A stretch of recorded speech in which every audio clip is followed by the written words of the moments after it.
जय हिंद बालकों, मैं डॉक्टर अमित कुमार पांडे आपके सामने फिर एक नए लेक्चर को लेकर के आया हूँ। इस लेक्चर में हम लोग मोस्टली जो डील करेंगे रीअरेंजमेंट रिएक्शन के फास्ट रिवीजन को। बाकी तो हर रिएक्शन का डिटेल मैकेनिज्म, इसका यूज़, इसका एप्लीकेशन आपको एक एक वीडियो लेक्चर में मिलेगा। लेकिन चूँकि इस लॉकडाउन के पीरियड में और आगे हमारे एग्ज़ाम सर पे खड़े हैं, तो उसके हिसाब से हमें फास्ट रिवीजन कैसे करना है, बाकी तो क्लासरूम में इनकी डिटेल मैकेनिज्म आप लोग को पढ़ाई गई है।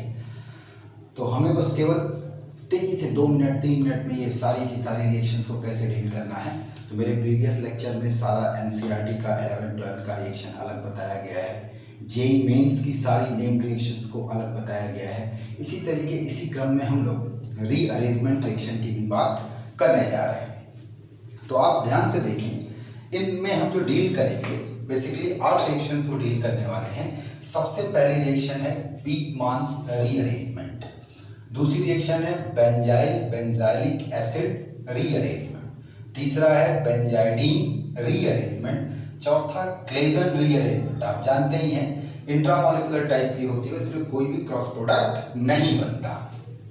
इसी तरीके से 5वीं रिएक्शन है हमारे पास में cumene hydroperoxide reaction. JEE mains में और नीट में ये लास्ट ईयर पूछी जा चुकी है। फ्रीज रीअरेंजमेंट सबसे ज्यादा फेमस है, कई बार पूछा गया है। ये इंटरमोलिकुलर टाइप में होता है, 2 मॉलिक्यूल्स के बीच में होता है और क्रॉस प्रोडक्ट इसमें बनते हैं।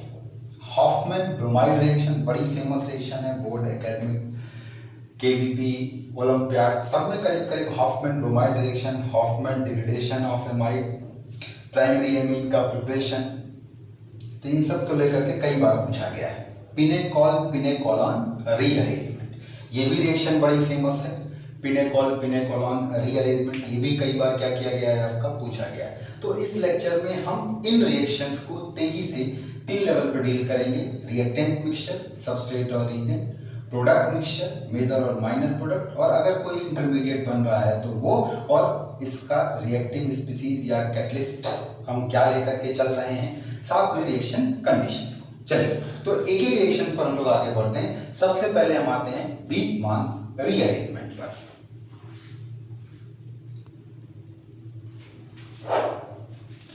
तो सबसे पहली रिएक्शन में आते हैं जिसको हम लोग वीकमान्स रीअरेंजमेंट बोलते हैं। इस रिएक्शन के अंतर्गत हम लोग कीटोऑक्सिन लेते हैं और ये जो कीटोऑक्सिन होता है ये बनता है कीटोन का रिएक्शन किसके साथ कराने पर, हाइड्रोक्सिल एमीन के साथ कराने पर। तो जब हम हाइड्रोक्सिल एमीन के साथ इसका रिएक्शन कराते हैं, ध्यान दें यहाँ, हाइड्रोक्सिल एमीन के साथ जब हम ये रिएक्शन कराते हैं तो ये एडिशन कंडेंसेशन होता है और फाइनल प्रोडक्ट वाटर के लॉस के बाद ये बनता है जिसे हम कीटोऑक्सिन के नाम से जानेंगे। तो इस रिएक्शन में क्या होता है कि जो कीटोऑक्सिन बनकर के आती है ये एसिडिक मीडियम में रीअरेंज करती है। और रीअरेंज कौन सा ग्रुप करता है, जो नाइट्रोजन पर OH ग्रुप होता है इसके ठीक अपोजिट वाला ग्रुप इस नाइट्रोजन के साथ रीअरेंज करके सेकेंडरी एमाइड देता है। क्या देता है, सेकेंडरी एमाइड देता है। एक बात और ध्यान रखिएगा, यहाँ पर ये जो कीटोऑक्सिन बनता है ये ज्योमेट्रिकल आइसोमेरिज्म को शो करेगा ऐसे, और जब ये ज्योमेट्रिकल आइसोमेरिज्म को शो करेगा तो ये इसकी एंटी फॉर्म कहलाएगी। OH और R एक दूसरे के क्या है, आपका अपोजिट है। तो जो अपोजिट ग्रुप होता है वही माइग्रेट करता है। चाहो तो इसी चीज को आप साइक्लिक कीटोऑक्सिन में भी देख सकते हो। यहाँ पर ये होमोसाइक्लिक रिंग है, लेकिन जब एसिडिक मीडियम में आप इसको लोग हल्का सा हीट करोगे तो ये हिस्सा इधर की तरफ माइग्रेट करेगा, और जब ये माइग्रेट करेगा तो ये कंपाउंड यहाँ से हेट्रोसाइक्लिक हो जाएगा और CONH बॉन्ड बनता है। अगर रिंग में ये रहता है तो ये कंपाउंड लैक्टम्स कहलाते हैं, और कंपाउंड है ये कैप्रोलैक्टम। हाँ जी, वही कैप्रोलैक्टम जिससे कि हम नायलॉन 6 बनाते हैं। बेसिक मीडियम में लेंगे प्रोडक्ट बनेगा और वो कंडेंसेशन पॉलीमराइजेशन पर क्या देगा, आपका नायलॉन 6 देता है। आपके एनसीईआरटी में भी दिया हुआ है, आपके 12th क्लास वाले चैप्टर में भी दिया हुआ है, तो आप इसको देख सकते हैं। एक बात जरूर याद रखिएगा, बीकमान्स रीअरेंजमेंट जो कीटोऑक्सिन देती हैं वो एसिडिक मीडियम रहे, कंसंट्रेट एसिड रहे या एसिडिक मीडियम रहे, या फिर हम लोग PCl3, PCl5 या थायनिल क्लोराइड जैसे कंपाउंड लें जो कि हाइड्रोलाइज होने पर भी स्ट्रॉन्ग एसिड क्या करते हैं, वो आपका प्रोड्यूस करते हो, ताकि मीडियम कैसा रहे, एसिडिक रहे। तो इनकी प्रेजेंस, ये जो कीटोऑक्सिन होती है वो सेकेंडरी अमाइड में चेंज हो जाती है। और याद ये रखना है कि जो ग्रुप माइग्रेट करेगा वो ग्रुप ठीक OH के क्या होना चाहिए, आपका अपोजिट में होना चाहिए, चलेगा। बाकी तो डिटेल हम लोग इस बीकमान्स रीअरेंजमेंट रिएक्शन की मैकेनिज्म, प्रॉपर्टीज, प्रिपरेशन सब में देखेंगे। लेकिन अगर आपको इतना भी याद है तो आप जेईई मेंस के या फिर आप नीट के सवाल को बड़ी आसानी से क्या कर सकते हैं, फेस कर सकते हैं। चलिए हम अगले रिएक्शन पे आते हैं। हम लोग अगले रिएक्शन पे आते हैं जिसे हम लोग कहते हैं बेंजाइलिक एसिड रीअरेंजमेंट। एक्चुअल में बेंजिल जो है वो कॉमन नेम होता है डाइफिनाइल डाइकीटोन का। ये है डाइफिनाइल डाइकीटोन का। तो कंसंट्रेटेड NaOH करीब करीब 50 से 70% हम लोग एल्कली का इस्तेमाल करते हैं। तो जब एल्कली का इस्तेमाल किया जाता है तो ये कन्वर्ट होता है अल्फा हाइड्रोक्सी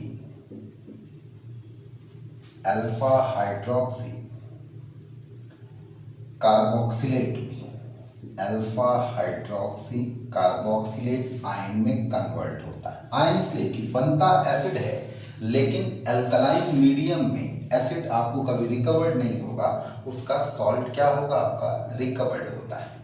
बाकी अगर नाम देना चाहें तो आप इसका नाम दे सकते हैं 1,2-डाइफिनाइल एथेनोन, एथेन डाइओन। आप इसका नाम दे सकते हैं डाइफिनाइल एथेन डाइओन ये। और इसका अगर आपको नाम देना है तो आप इसका नाम दे सकते हैं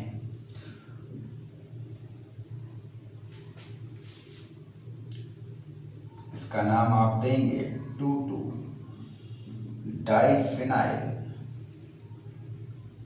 2,2-डाइफिनाइल 2-हाइड्रोक्सी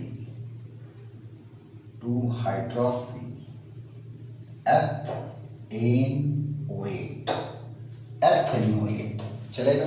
तो इस रीअरेंजमेंट में क्या होता है कि बड़े इत्मीनान से एक कार्बोनिल ग्रुप कार्बोक्सिलेट में और दूसरा कार्बोनिल ग्रुप OH ग्रुप में क्या होता है, आपका चेंज होता है, चलेगा।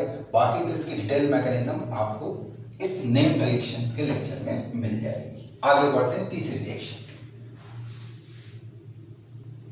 तो ध्यान दें, इस तीसरी रिएक्शन में जिसे हम लोग क्यूमीन हाइड्रोपेरोक्साइड रिएक्शन बोलते हैं, ये IIT और नीट दोनों में पूछी जा चुकी है और बड़ी इंपॉर्टेंट रिएक्शन है। कई लोग इसको केवल फिनॉल के प्रिपरेशन के लिए याद रखते हैं, लेकिन बहुत कम लोग इस बात को ध्यान रखते हैं कि इससे हम एसीटोन भी बनाते हैं। ध्यान रखने वाली बात यह है कि हम लोग इसमें आइसोप्रोपिल बेंजीन लेते हैं, और ये जो आइसोप्रोपाइल बेंजीन है, आइसोप्रोपाइल बेंजीन, इसी को क्यूमीन भी कहा जाता है। इस आइसोप्रोपाइल बेंजीन को एयर के द्वारा ऑक्सीडाइज करके हम क्यूमीन हाइड्रोपेरोक्साइड बनाते हैं, और ये जो क्यूमीन हाइड्रोपेरोक्साइड बनता है ये अपने को रीअरेंज करता है। रीअरेंज करके ये पार्ट फिनॉल के लिए जाता है और ये बॉन्ड इधर की तरफ एसीटोन में कन्वर्ट हो जाता है, कीटोन में कन्वर्ट हो जाता है। एक्चुअल में है क्या कि सबसे पहले हम लोग बेंजीन को नॉर्मल प्रोपिल क्लोराइड या फिर आइसोप्रोपिल क्लोराइड, दोनों में से कोई भी लीजिए, रिएक्शन के प्रोडक्ट पर कोई फर्क नहीं पड़ता।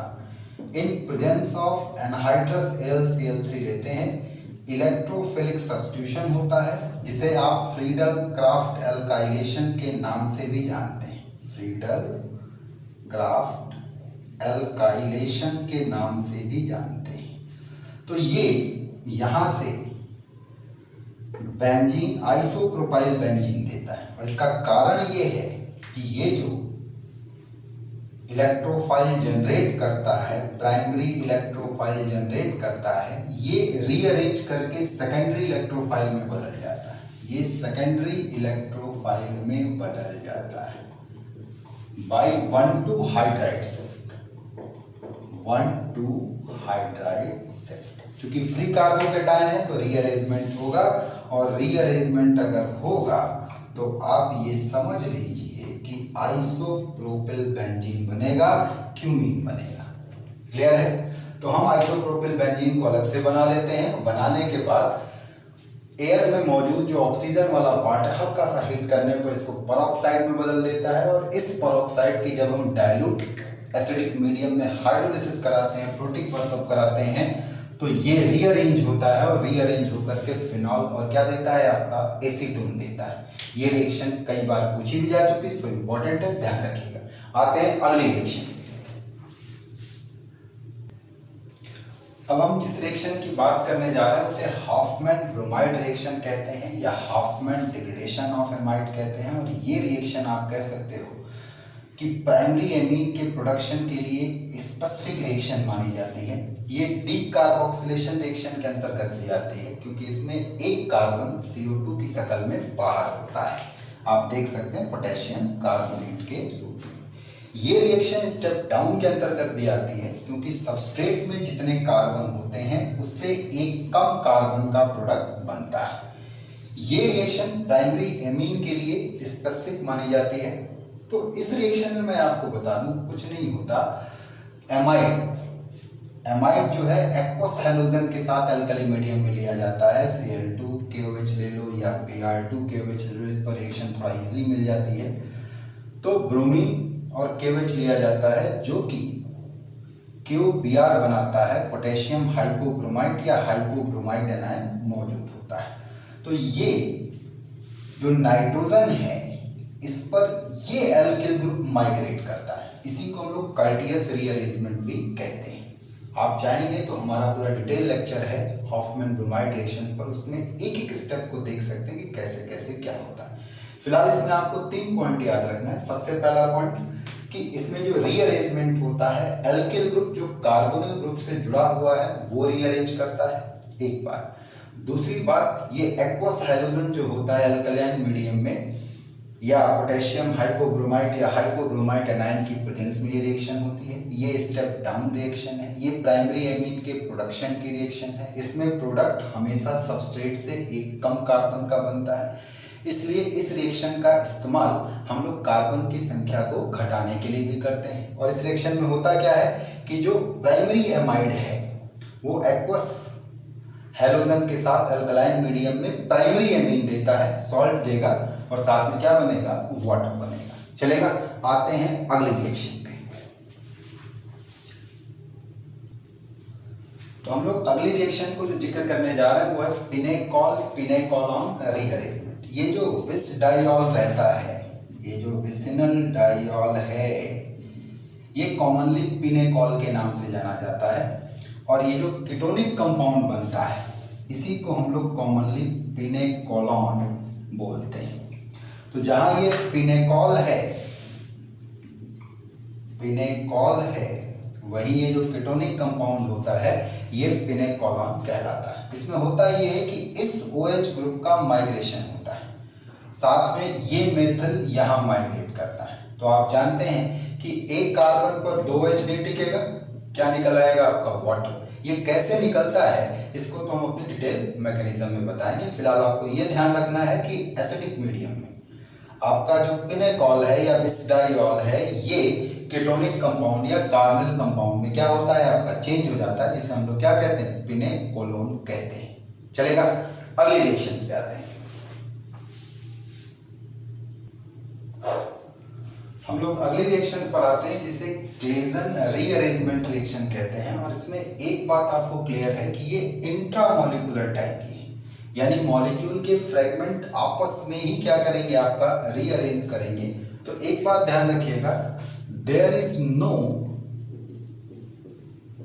क्रॉस प्रोडक्ट फॉर्मेशन, किसी भी प्रकार के क्रॉस प्रोडक्ट का फॉर्मेशन नहीं होगा। इसमें करते हैं क्या हम लोग कि जो फिनाइल प्रोपोक्सनाइट होता है या प्रोपिनॉक्सी बेंजीन जो होती है, हाई टेम्परेचर पे करीब करीब 300 से 350 डिग्री टेम्परेचर पर ये ऑर्थो सब्स्टिट्यूटेड प्रोडक्ट बनाती है, यानी ऑर्थो प्रोपिनाइल फिनॉल जो होगा वो इसका मेजर प्रोडक्ट बनता है। पर याद रहे, अगर ऑर्थो पोजीशन ब्लॉक है तो यही पैरा पर बनेगा, लेकिन इसकी फर्स्ट प्रायोरिटी कहाँ पर होती है? ऑर्थो पर होती है। सेकंड प्रायोरिटी कहाँ पर होती है? पैरा पर, और पैरा पर केवल तब होती है जबकि ऑर्थो ब्लॉक रहे। जैसे मैंने ये दूसरा जो एग्जांपल लिया है, इसमें ऑर्थो पोजीशन को मेथल से ब्लॉक कर दिया, फिर इसको 300 से लेके 350 डिग्री के आसपास हम हीट करते हैं, तो ये जो प्रोपिनाइल वाला पार्ट है ये ऑर्थो पर ना सब्स्टिट्यूट होके कहाँ सब्स्टिट्यूट होगा? पैरा पर। लेकिन अगर ऑर्थो इम्पिटी है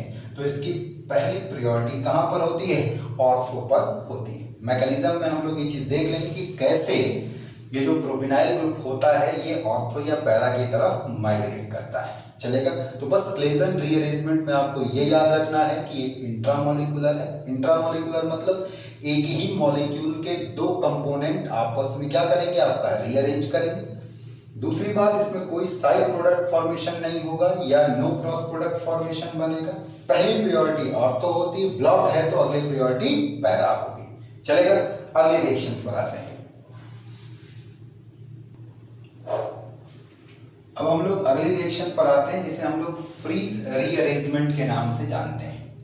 फ्रीज रीअरेंजमेंट, पहली बात तो ये जान लीजिए कि ये इंटरमॉलिक्यूलर टाइप की, मतलब दो मॉलिक्यूल्स के बीच में ये रिएक्शन होगी, जबकि इसके पहले हम लोगों ने जो क्लेजन रीअरेंजमेंट पढ़ा था वो इंट्रामॉलिक्यूलर टाइप का था, यानी एक ही मॉलिक्यूल के कंपोनेंट के बीच में। पर फ्रीज रीअरेंजमेंट में दो मॉलिक्यूल्स के बीच की कहानी होगी। ध्यान रखिएगा, इसमें होता क्या है कि जब हम फिनाइल एस्टर लेते हैं, फिनाइल एस्टर लिया जाता है in presence of anhydrous AlCl3, तो हीट करने पर ऑर्थो और पैरा, आप कह लो कि ऑर्थो पैरा फिनॉल बनता है इस एल्काइल ग्रुप, इस इलेक्ट्रोफाइल के साथ।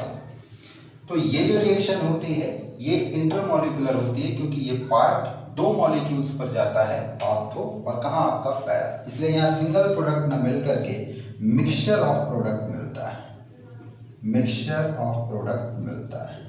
इसमें एक बात और ध्यान रखिएगा, in this reaction cross products are possible. In this reaction cross products are possible, products are possible, जबकि क्लेजन वाले में ऐसा कोई क्रॉस प्रोडक्ट नहीं बन रहा था और वो इंट्रामॉलिक्यूलर था, जबकि ये कैसा है? इंटरमॉलिक्यूलर है। चल जाएगा?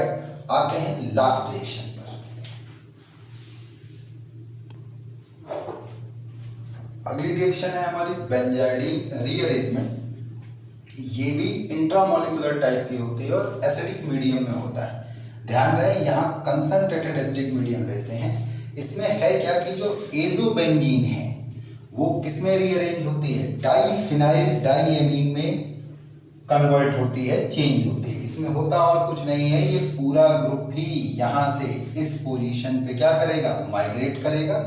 इसी रिएक्शन को हम किसके नाम से जानते हैं? बेंजाइडीन रीअरेंजमेंट के नाम से। याद रहे, ये रिएक्शन अल्कलाइन मीडियम में या न्यूट्रल मीडियम में नहीं होगी, इसके लिए हाईली एसिडिक मीडियम चाहिए, करीब करीब pH 3 से लेकर के 5 के बीच में अगर है तब ये रिएक्शन अच्छा प्रोडक्ट देती है। चल जाएगा? तो कर लेंगे। उम्मीद करता हूँ ये 8 रीअरेंजमेंट रिएक्शन है जिसको अगर आप 2 से 3 बार अच्छे से देख लें और 2 से 3 बार रिवाइज करते रहें तो फिर इसके भूलने का कोई चांस नहीं है।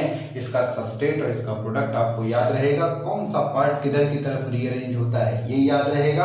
और अगर इतना याद है तो आप जे या नीट के क्वेश्चंस को बड़े आराम से चुटकियों में क्या कर सकते हैं? बना सकते हैं। हाँ, एक बार जरूर, हर रिएक्शन की डिटेल मैकेनिज्म आपको हमारे यूट्यूब चैनल पर मिल जाएगी।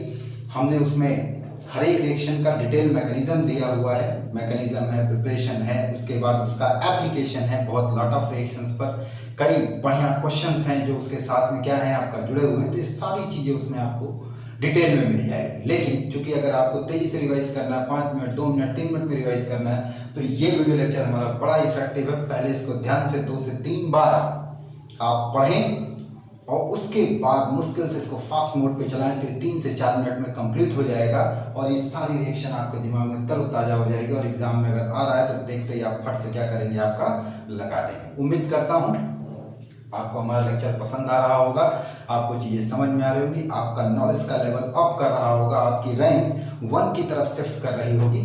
तो बाल को अगर आपको मज़ा आ रहा तो कम से कम सब्सक्राइब तो कर दो, लोगों को बता तो दो यार कि हम भी पढ़ा रहे हैं, हम भी सिखा रहे हैं।